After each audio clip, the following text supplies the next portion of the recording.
Bonjour à tous. Donc aujourd'hui, j'avais envie de faire une vidéo avec Cynthia.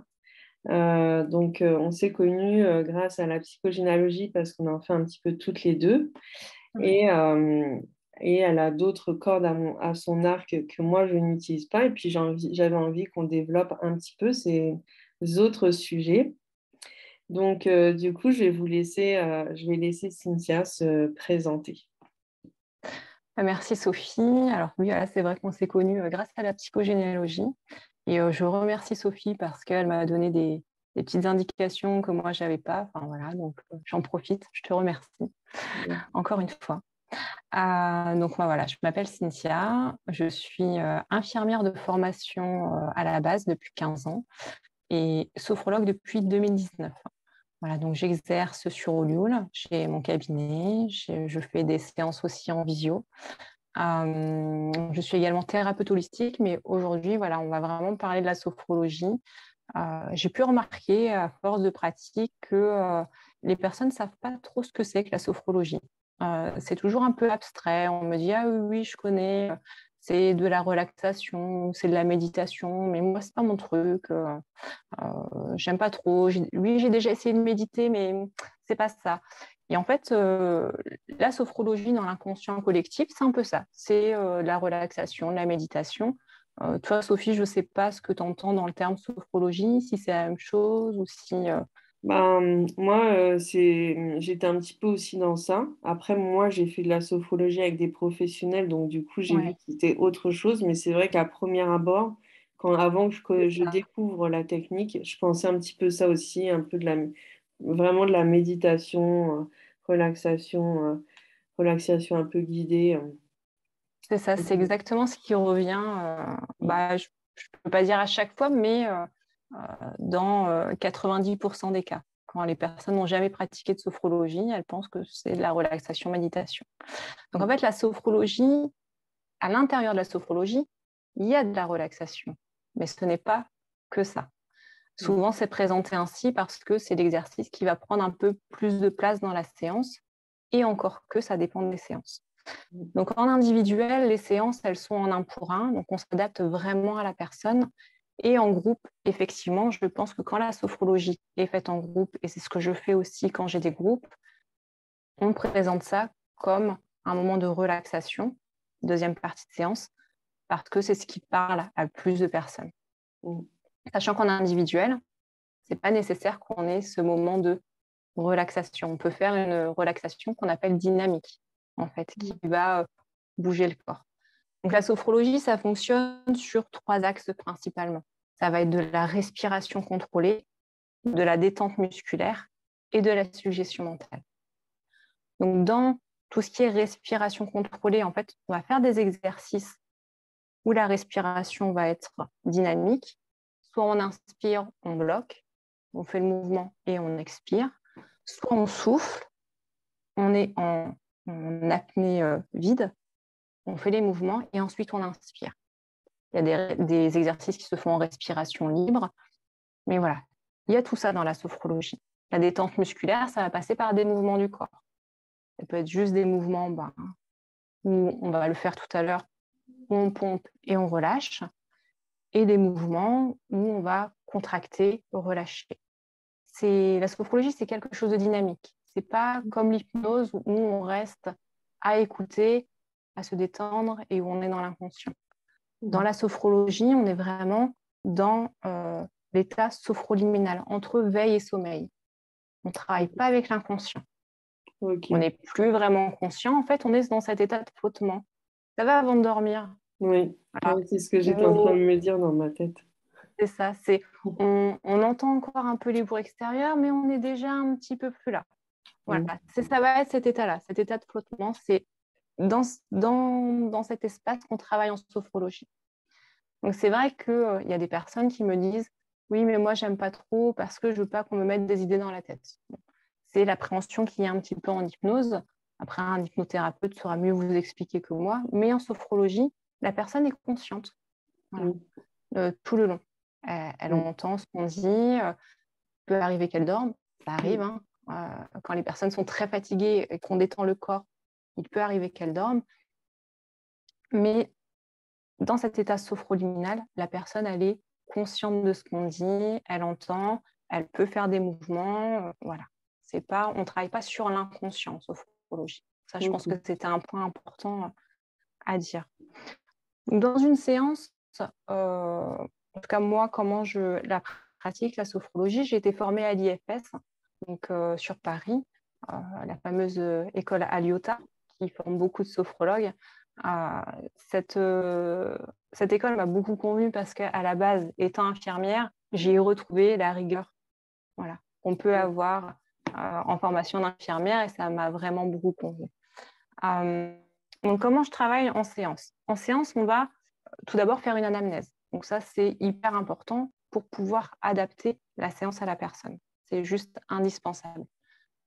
Voilà, petit bémol, si vous allez consulter un sophrologue, vérifiez qu'il est bien inscrit à la chambre syndicale, parce qu'il y a tellement maintenant ce sont des professions qui peuvent être faites sans certification, sans validation par l'établissement formateur.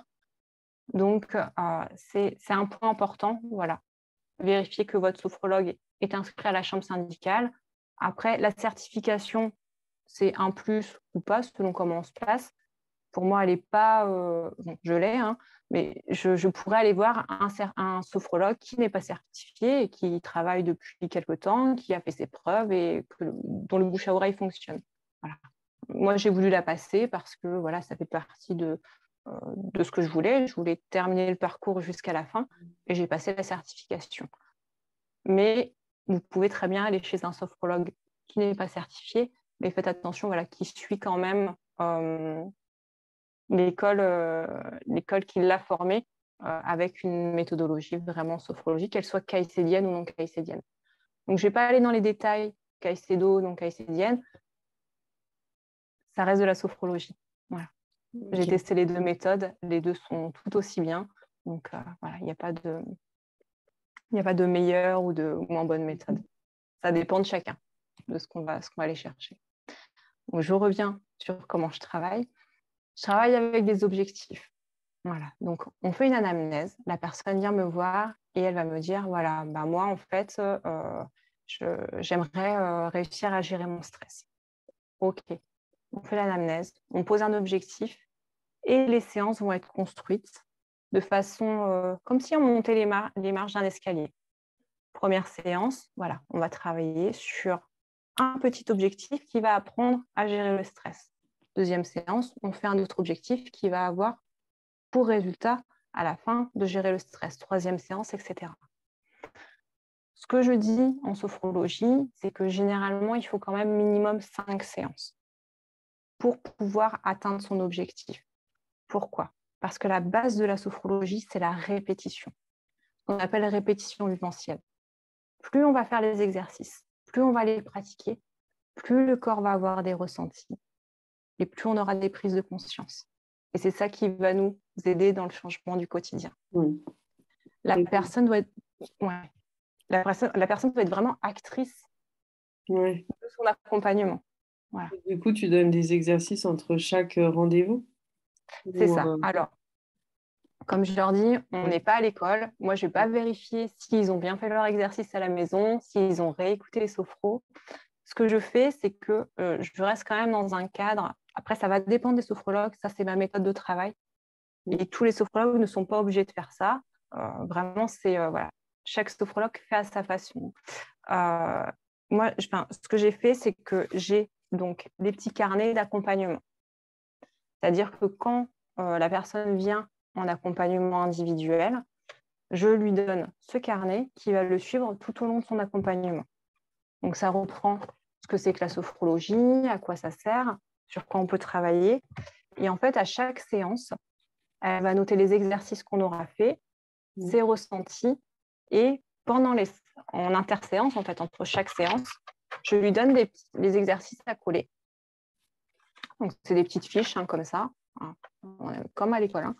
La personne va les coller ou pas. Après, elle fait ce qu'elle veut avec. Je veux dire, le carnet est fait de telle façon à ce qu'on peut les coller. Elle va refaire les exercices interséances. Comme je dis, elle n'est pas obligée de refaire tous les exercices tous les jours. C'est pas ça. C'est de répéter au moins un exercice. Vous allez voir, tout à l'heure, on va en faire un. Ça ne dure pas très longtemps. Mais plus elle va les répéter, plus son corps va intégrer les ressentis. Et c'est ça qui est hyper important avec la sophrologie, c'est la répétition. Donc là, si j'ai des clients qui me regardent, ils vont me dire, oui, on sait, c'est la répétition. Parce que je le répète à chaque séance. Je le répète à chaque séance. C'est juste la base, c'est prendre en main son accompagnement. Si la personne vient et qu'elle attend un coup de baguette magique, bah, oui, on fera la séance ensemble dans le cabinet ou en visio. Mais après, c'est à elle de se prendre en main. Oui. Après, tu lui donnes la baguette, c'est à elle de l'activer. Voilà. Et donc, souvent, c'est quoi un peu les personnes qui viennent voir en sophrologie, pour quels mots souvent ils viennent? Alors, souvent, ça va être du stress, le burn-out. Généralement, après, je pense que c'est typiquement français, hein. Je ne veux pas faire de généralité, mais c'est vrai qu'en France, on a tendance à se dire, bon, bah, je vais prendre soin de moi maintenant, parce que soit on est tombé malade, soit on a fait une dépression, soit on n'en peut plus, on est en burn-out, que ce soit familial ou au travail. Et avant ça, il est très rare qu'on ait des personnes qui viennent consulter en cabinet. C'est vraiment... voilà. Après, en groupe, oui. En groupe, voilà, c'est des personnes qui veulent prendre un peu de temps pour elles. Voilà. Mais en cabinet, généralement, on est sur des personnes qui sont soit en arrêt de travail, parce que, en fait, c'est stop. Ou de Maintenant, il faut que je prenne l'anxiété. soin de moi. Ouais. Il faut que je prenne soin de moi. C'est important. C'est le docteur qui me l'a dit. Donc là, ça y est, il y a la prise de conscience qui est là de bon, bah, allez, je vais prendre soin de moi. Après, sinon, il y a un autre cas de figure aussi, c'est les femmes enceintes. Voilà. Les femmes enceintes, les sages-femmes leur parlent de la sophrologie, donc pour la préparation à l'accouchement, c'est des accompagnements quand même qui sont, voilà, qui sont doux, et ça aide aussi à la préparation à l'accouchement. Oui. En sophrologie, on peut accompagner sur vraiment beaucoup de choses, hein. C'est très, très large. On accompagne autant les enfants, les adolescents, les adultes, les seniors. J'interviens en maison de retraite. Évidemment, euh, les exercices sont adaptés à chaque fois. Oui. Quand on est avec un enfant, on ne va pas présenter l'exercice pareil que si on est avec une personne âgée, si on est avec une personne adulte ou une personne handicapée qui n'a pas toutes ses facultés. Donc, voilà, on adapte à chaque fois les exercices.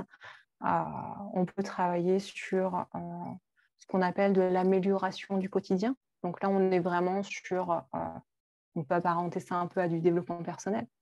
C'est la gestion du stress, la gestion des émotions, des parents qui en ont marre de trop crier après leurs enfants, qui aimeraient être un peu plus zen. Voilà. Tout ça, on peut le faire en sophrologie, hein, sur un accompagnement qui est normalement assez court. On peut travailler aussi sur le sommeil. On a beaucoup de personnes qui font des insomnies quand même. Donc, ça, on peut travailler là-dessus. On peut travailler pour les enfants qui sont stressés à l'école. Ça arrive de plus en plus. Ils se mettent une pression qui est incroyable. Après, on a des protocoles de préparation mentale. Donc, ça va être tout ce qui est pour les sportifs, préparer une compétition, les artistes, s'ils ont à passer sur scène et qui sont stressés, les femmes enceintes qui ont l'accouchement à passer. Il y a les accompagnements en traitement médical. Donc, évidemment, en tant qu'infirmière, j'ai une affection pour ce type d'accompagnement parce qu'il y a le regard de soignant qui est là. Donc, j'interviens une fois par mois avec des personnes. Donc là, c'est dans un cadre associatif avec des femmes qui sont atteintes de cancer. Donc là, elles viennent en groupe et on travaille sur la gestion de la douleur, le lâcher-prise, le fait de prendre du recul aussi par rapport à la maladie et puis de prendre conscience qu'en fait, on est en train de vivre une nouvelle vie. Voilà, qu'on peut mettre en place des choses aussi. Voilà, on peut travailler sur la fibromyalgie, parce qu'il y a des maladies qui malheureusement n'ont pas vraiment de traitement efficace. Et la sophrologie va vraiment aider à la gestion des douleurs, des impatiences, etc. Sur des maladies chroniques, ça aide bien. Ouais. C'est vrai que j'en profite pour le dire, parce que des fois, ça m'arrive moi aussi d'accompagner des personnes qui sont malades. Et des fois, il y en a, il y a même des copines qui ont des problèmes de santé. Et des fois, je leur propose enfin, de faire une séance avec elles, pas en sophrologie, mais dans d'autres méthodes. Et souvent, ben, des fois, il y en a, ils me disent, mais tu vois, je crois en la médecine généraliste et du coup, je vois pas ce que ça pourrait m'apporter de faire ça. C'est comme s'il fallait faire un choix, la médecine généraliste ou la médecine Oui, un peu douce ou oui. autre. Mais pour moi, c'est vraiment un complément, en fait. C'est ça, c'est Et, totalement complémentaire. La ouais, sophrologie ne remplacera jamais, et surtout mm, pas, un traitement médical. ouais, Genre, la personne doit continuer à aller chez son médecin. C'est pas parce qu'elle vient faire de la sophrologie qu'il faut arrêter ouais, son traitement. Et ouais. en tant qu'infirmière, Ouais. Mais du et coup, c'est vrai que j'en profite pour le dire parce que moi, j'en ai plein. Quand je leur propose, ils me disent, mais en gros, moi, je crois pas en tout ça. C'est comme si je leur demandais de choisir entre venir me voir et leur traitement, en fait. Et à chaque fois, des fois, je dois prendre un petit peu de temps pour leur expliquer bah, que non, c'est pas un choix à faire. Je leur ai pas demandé d'arrêter leur traitement. Je leur ai pas demandé de ne plus croire en leur médecin. Donc, exactement. C'est c'est complémentaire. Et j'ai envie de dire, en fait, ensemble, on est plus fort. ouais. C'est en mettant plusieurs approches différentes ensemble que bah, justement, quand une personne est atteinte d'un cancer, qu'elle a sa chimiothérapie à faire, qu'elle est fatiguée, en fait, finalement, faire de la sophrologie pour pouvoir s'apaiser, lâcher prise, lâcher les tensions, les angoisses, ça va permettre aussi de se sentir mieux, en tout cas moins encombrée dans l'esprit, moins encombrée dans le physique, quand elle va faire sa séance de chimiothérapie. C'est vraiment quelque chose de complémentaire. Mm. Euh, et je pense que c'est vraiment quelque chose à prendre en compte aujourd'hui parce que la médecine aujourd'hui devient de plus en plus ou de moins en moins humaine, de Mm. plus en plus rapide, de plus en plus. Mm. Et voilà, et je sais, enfin, voilà, je sais de quoi je parle. Mm. Ça fait 15 ans que je suis infirmière, je pratique encore, donc euh, je, je vois la dégradation Mm. de ce milieu au fur et à mesure. Et justement, toutes ces approches complémentaires viennent aussi remplacer tout ce que les soignants pouvaient apporter avant aux patients. Mm. Et aujourd'hui, on n'a plus le temps. Mm. Vraiment, on n'a plus le temps. Donc, quand il y a des autres approches comme ça qui viennent, bah, Ouais. finalement, ça remet le patient. Alors, je dis patient quand je suis infirmière et client, quand je suis avec Mm.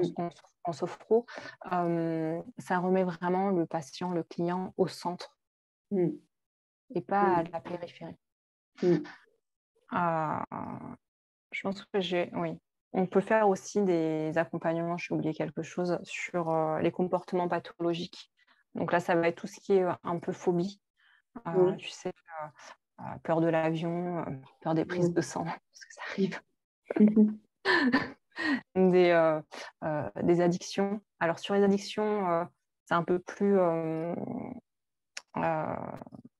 Sur les addictions, on demande à ce que la personne, si elle a envie d'arrêter de fumer, il faut qu'elle ait déjà commencé un sevrage. Pareil pour l'alcool. Voilà. Ok. La sophrologie ne va pas aider à arrêter, comme Mm. l'hypnose pourrait le faire. Ouais.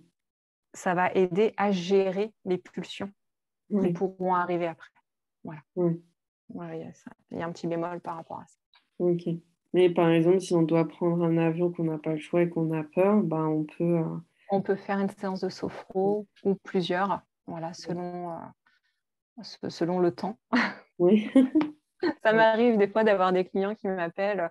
Oui, bonjour, j'aimerais faire de la sophrologie. Je me dis, voilà, vous savez ce que c'est? Non, pas trop, mais j'ai un examen à passer la semaine prochaine et je suis totalement stressée, je perds mes moyens, je suis angoissée. En fait, normalement, la sophrologie, c'est sur plusieurs séances. Mais Mm. on va faire une séance pour que vous soyez prêts le jour de votre examen. Souvent, c'est efficace, ça fonctionne. Mm. Mais comme il y a le fait de devoir répéter, je leur dis, alors là, par contre, vous répétez tous les jours. Tous les jours, tous les jours, tous les jours. Et ça marche. Mais voilà, c'est sûr, quelque chose de ponctuel. Ouais. Le mieux pour que ce soit pérenne, c'est vraiment de faire l'accompagnement complet. Ok. Est-ce que ça te tente de tester un petit exercice de sophro pour évacuer les tensions? Bah, moi, totalement. Ouais. Totalement. Je vais juste enlever mes écouteurs, je les remettrai après. Je te Ouais. fais faire un exercice en te vous voyant comme ça, si les personnes regardent et qu'elles veulent le faire en même temps, ça ne les tombera pas. Ouais. Et après, on peut faire une petite détente relaxante, Ouais. type méditation, pour, voilà, pour bien commencer la journée, être Il n'y a présent pas, à soi. y a pas de Alors, problème. pour l'exercice, je vais te demander de te mettre debout, s'il te plaît. Moi, je vais enlever Ok. les écouteurs. Hop.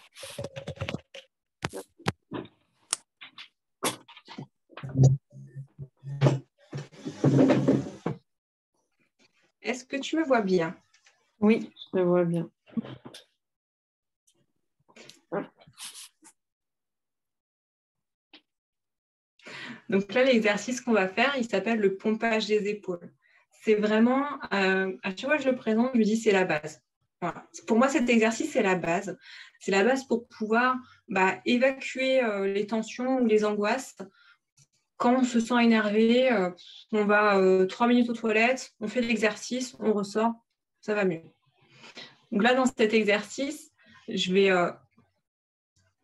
vous demander d'imaginer d'avoir des sacs dans les mains et de les remplir de toutes les tensions que vous avez accumulées durant les dernières semaines pour tout les lâcher. Je vous montre l'exercice une première fois. Donc, l'exercice se fera les yeux fermés. Vous allez inspirer par le nez, bloquer la respiration en serrant très fort les poings. Pomper au niveau des épaules et relâcher en desserrant les poings. Donc, au moment où vous pompez, vous allez imaginer remplir des sacs de toutes les tensions. De toute façon, je l'accompagne tout au long de l'exercice. Le mouvement se fait 3 fois. 2 fois, je vous guide et 1 fois, vous le faites à votre rythme. Donc, en fait, la position de départ en sophrologie est quasiment toujours la même. On a les jambes écartées de la largeur du bassin, les genoux légèrement déverrouillés, le dos droit et la tête dans l'axe de la colonne vertébrale. Je vous invite à fermer les yeux et à prendre conscience de votre verticalité. Vos pieds sur le sol, tout votre corps qui s'apprête à se détendre, à se libérer de toutes les tensions accumulées ces dernières semaines. Afin de vous libérer des tensions, je vous invite à inspirer par le nez, à bloquer votre respiration en serrant très fort vos poings, puis à pomper au niveau de vos épaules pour remplir des sacs de toutes les tensions que vous avez accumulées. Vous faites des mouvements de haut en bas avec vos épaules afin d'emmagasiner ces tensions dans les sacs. Une fois que c'est fait, vous soufflez par la bouche en desserrant très fort les poings. Vous pouvez reprendre une respiration naturelle, garder les yeux fermés et accueillir les sensations à l'intérieur de vos épaules.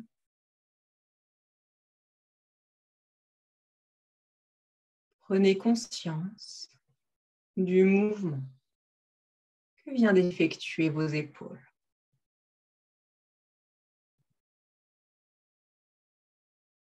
Je vous invite à refaire cet exercice une deuxième fois.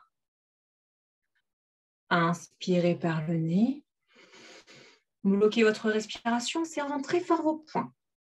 Tombez ensuite avec vos épaules de haut en bas afin de remplir ces sacs de toutes les tensions que vous avez accumulées cette semaine.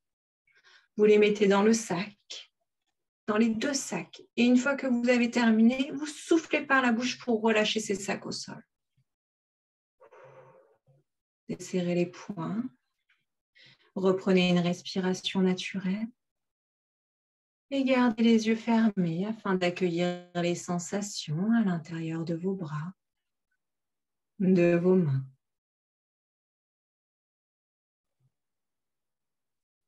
Prenez conscience de la détente qui commence à s'installer à l'intérieur de vos bras et de vos mains.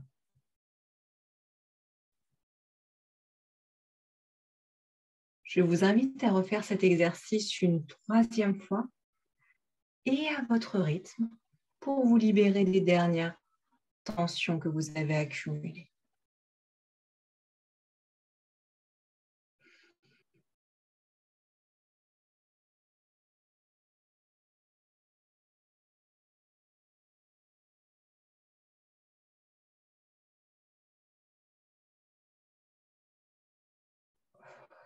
Vous pouvez reprendre une respiration naturelle et accueillir l'ensemble des sensations à l'intérieur de votre corps,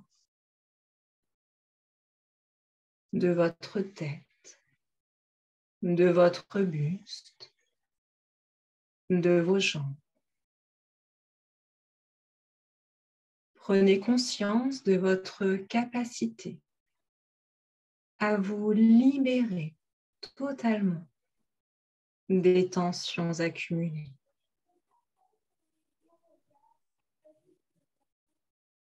L'exercice est à présent terminé. Vous pouvez ouvrir les yeux. Ça va? Oui, ça va. Ça va, ça va. On peut se rasseoir pour le prochain. Donc là, c'est vraiment un exercice qu'on peut faire entre 2 portes, même si on ne fait qu'un mouvement, le fait de lâcher. Qu'est-ce que tu as ressenti pendant l'exercice? On voit que entre les 3 fois, on se détend de plus en plus, quoi. On voit l'évolution sur les trois répétitions. Et je me dis, si on n'en fait qu'une, c'est vrai qu'il n'y a pas tout, on ne sent pas tout ce relâchement qu'il y a à la fin. Et c'est vraiment en fait d'accueillir les sensations. Voilà. Ouais. Et en fait, en sophrologie, une fois qu'on répète les exercices, à un moment donné, juste de penser à l'exercice, on a la détente, le ressenti de l'exercice qui arrive. Il n'y a même plus besoin de le faire. Ouais. Bon, ça, c'est quand on a bien fait ces exercices, on a bien répété à la maison. Ouais. Mais c'est vrai que ça ne me surprend pas parce qu'en plus, il y a des mémoires physiques. Donc, dès qu'on se rappelle de la répétition, je pense que ça ne me surprend pas. Ouais. Donc, c'est vraiment quelque chose de assez sympa, quoi. Moi, je sais, il y a des exercices, quand ça monte, et hop, l'exercice du pompage, moi, j'ai tout de suite les épaules qui... Ah ouais, ah oui, c'est vrai.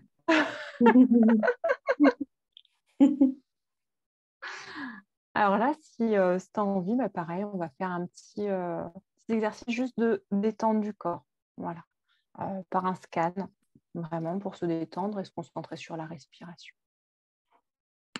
C'est bon pour toi? Oui, c'est bon pour moi. Bon, pareil, je te revois. Comme ça, si jamais il y a des personnes qui veulent le faire en même temps, ils ne seront pas choqués par mon tutoiement. Ok. Bon, je t'invite à prendre ce temps pour toi, évidemment. Merci. Et à te concentrer sur le son de ma voix.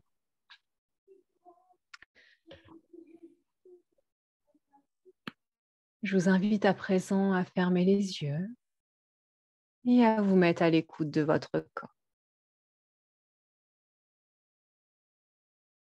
Vous sentez l'ensemble des points d'appui de votre corps, votre dos sur le dossier de la chaise, votre bassin sur l'assise, vos pieds sur le sol. Tout votre corps qui s'apprête à se détendre et à se relâcher.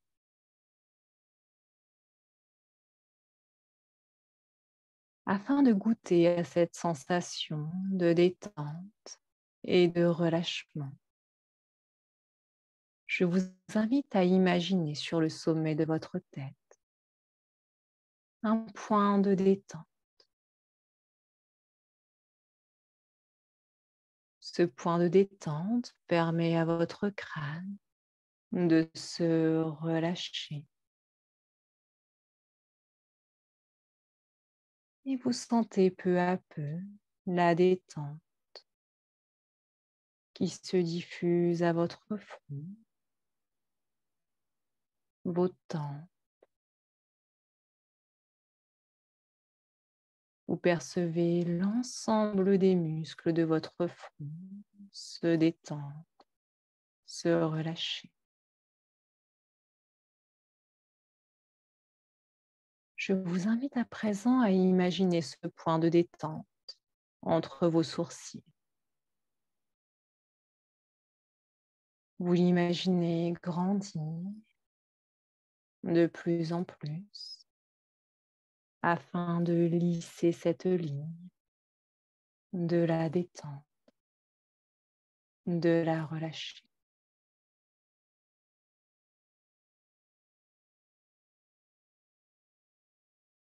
Ce point de détente va parcourir l'ensemble des muscles de votre visage.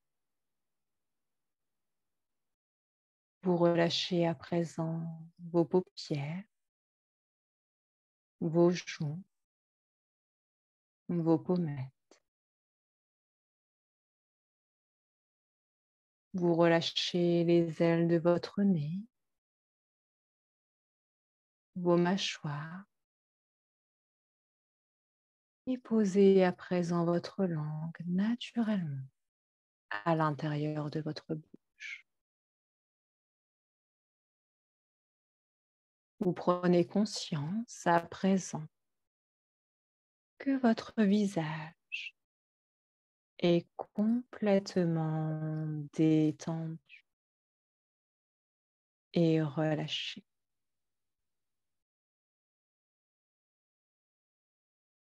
Je vous invite à présent à laisser ce point de détente parcourir votre cou, votre nuque.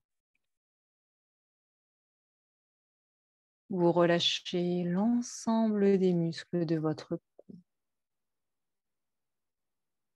l'ensemble des muscles de votre nuque, vos trapèzes, et laissez la détente se diffuser sur vos épaules, que vous sentez s'abaisser au fur et à mesure de votre respiration.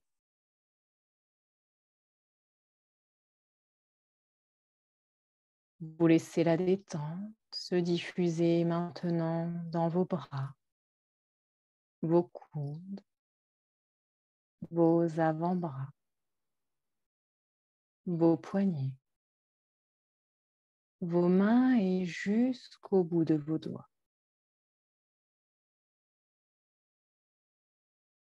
Vous prenez conscience à présent que vos bras et vos mains sont complètement détendus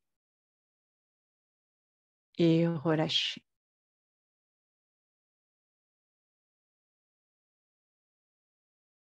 Je vous invite à présent à poser ce point de détente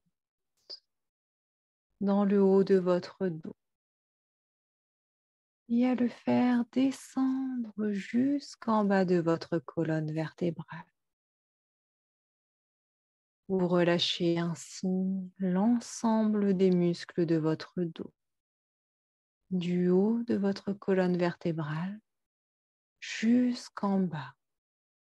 Votre dos s'étale, se relâche et prend de plus en plus de place sur le dossier de la chaise. Vous vous rendez compte à présent que votre dos est complètement détendu et relâché.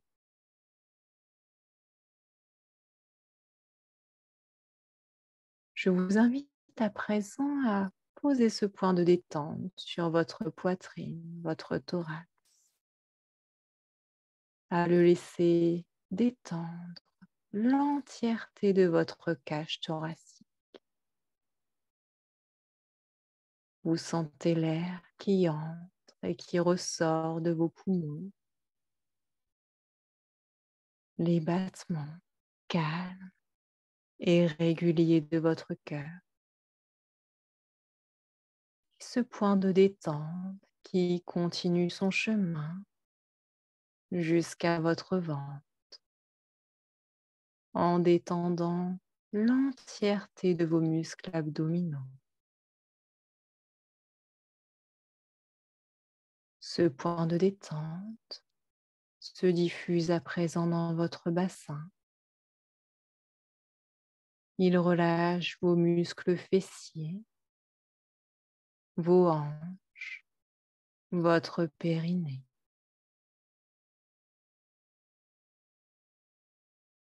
Vous prenez conscience à présent que l'ensemble de votre buste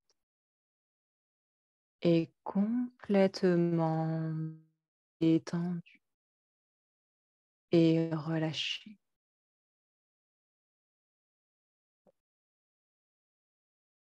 Ce point de détente se diffuse à présent au niveau de vos jambes. Vous relâchez l'ensemble des muscles de vos cuisses, puis vos genoux, vos mollets, vos chevilles.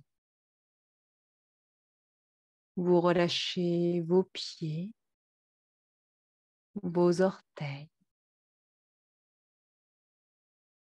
et prenez conscience à présent que l'ensemble de vos jambes est complètement détendu et relâché.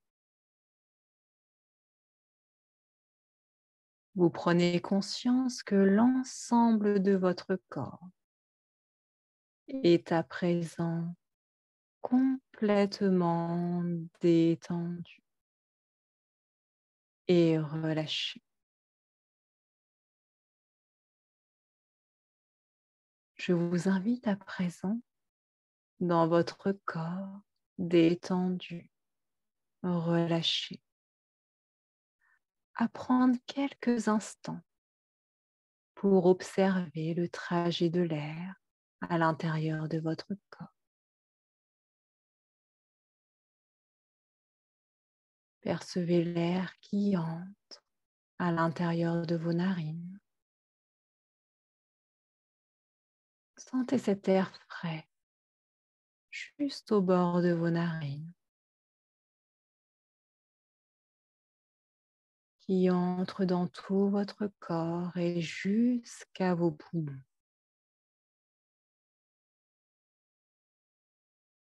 Cet air vivifiant, relaxant, qui oxygène vos cellules, qui fortifie votre corps.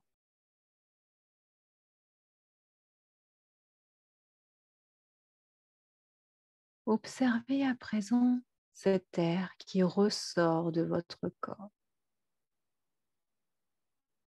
Il sort de vos poumons et sort de vos narines. Cet air est plus chaud, rempli des toxines qui sont à l'intérieur de votre corps et que vous évacuez à chacune de vos respirations.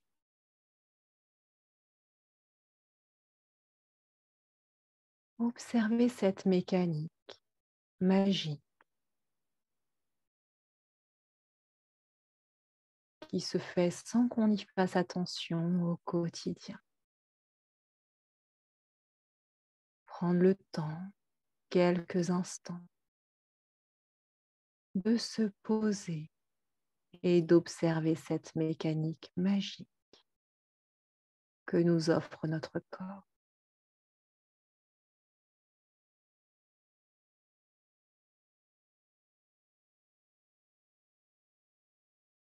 Je vous invite à présent à observer tout ce calme à l'intérieur de votre corps, cette détente.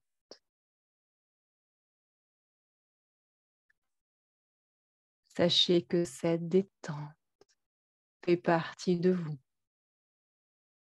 qu'elle est en vous et que vous pouvez l'activer dans votre quotidien à n'importe quel moment et dès que vous en ressentez le besoin. Cette détente fait partie de vous. Pensez à l'activer dans votre quotidien à n'importe quel moment.